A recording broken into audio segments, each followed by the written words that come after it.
Can't stop thinking about the time I pounded my friend in the car. Every time I do, I get so hard I can't think straight.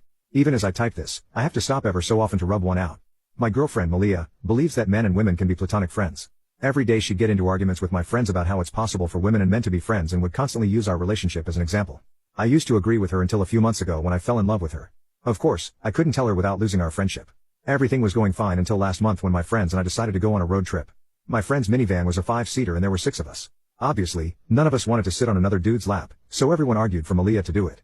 Eventually, she gave in, but on the condition that she sat in my lap. Malia is gorgeous. She has large melons and a big, tight gut. Our friends would constantly hit on her, and it was due to that she wanted to sit on me. I sat in the far back and this also gave Malia chances to stretch in the empty space beside us.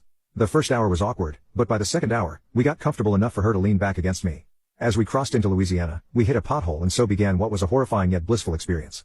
As most people know, it's pretty easy to get hard. It also didn't help that the love of my life wore a skirt. And my thoughts went to how her opening was just a thin cloth away. I could feel myself getting harder. I took deep breaths to try to calm myself. Another pothole shook the minivan and plan B was to pray she didn't notice. Malia cleared her throat and shifted slightly. "Sorry," I whispered. Gosh, I was embarrassed. There was nothing I could do to relieve myself and the next pit stop wouldn't be for a few miles. "It's okay, can't be helped," she replied. I closed my eyes and just hoped it would go away. But it was like an onslaught of potholes and crappy roads and a jolt of pleasure that caused me to instinctively grab her hips.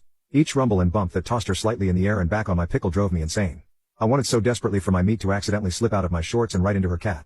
I wanted to say, "Frick this," and throw her on the minivan floor and bang her brains out doggy style. As I felt myself slowly reaching climax, I wrapped my arms around her waist and buried my face in her.